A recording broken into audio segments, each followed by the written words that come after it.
বাড়ির নাম আনন্দধারা। প্রধান ফটকের পাশে বাড়ির সীমানা প্রাচীরে ইট পাথরের বদলে শোভা পাচ্ছে বইয়ের মোড়ক। কালোজয়ী কিছু বইয়ের মোড়কে নিজের বাড়ির প্রাচীরটি দৃষ্টিনন্দনভাবে সাজিয়েছেন বইপ্রেমী মোহাম্মদ রকিব হাসান। বইকে ভালোবেসে বইয়ের প্রতি মানুষের উৎসাহ বাড়াতে এই উদ্যোগটি নিয়েছেন তিনি। কিশোরগঞ্জের বাজিতপুর উপজেলার তালেখার ভান্ডা গ্রামের এই ব্যতিক্রমী বাড়িটি দেখতে ভিড় করছেন দর্শনার্থীরা। কিশোরগঞ্জ প্রতিনিধি রুমন চক্রবর্তীর পাঠানো তথ্য ছবিতে ডেস্ক রিপোর্ট।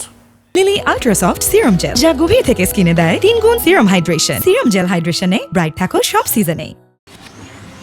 গেটের দুপাশে দেওয়াল যেন বিশাল এক বুকশেলফ, যেখানে সাজানো রয়েছে মেঘনাদ বধ কাব্য, গীতাঞ্জলি, অগ্নিবীণা, পথের পাঁচালী, ৭১-এর দিনগুলির মতো বহু পাঠক নন্দিত বই। বীর মুক্তিযোদ্ধা প্রয়াত শামসুল হক ভূঁইয়ার ছেলে মোহাম্মদ রকিব হাসান বইয়ের প্রতি ভালোবাসা থেকেই তৈরি করেছেন বইয়ের দেওয়াল।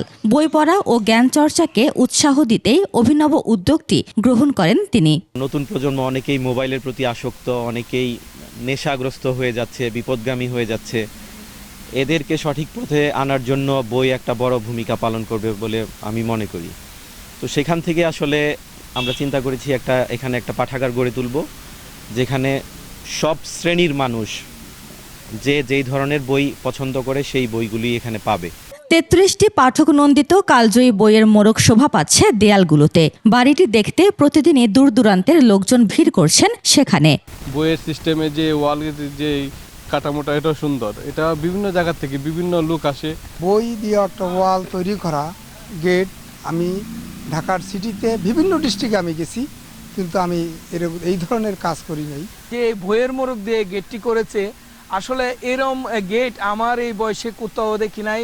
তবে শুধু বইয়ের দেওয়াল বানিয়েই থেমে নেই তিনি। বাড়িতে একটি লাইব্রেরিও করতে চান, যেখানে বিনামূল্যে সব বয়সী লোকজনই বই পড়তে পারবেন।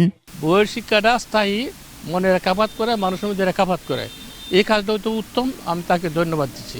তার এই উদ্যোগটা আমি মনে করি মানুষের মনের পরিবর্তন ঘটাবে। ভাষার মাসেই বেশি ভিড় করে মানুষ এই বাড়ির সামনে। নতুন ও তরুণ প্রজন্ম মোবাইল আসক্তি থেকে বের হয়ে বইয়ের জগতে ভিড়বে, এমনটাই প্রত্যাশা রকিবের। উপমা রায়, ডেস্ক রিপোর্ট, ২১ টেলিভিশন।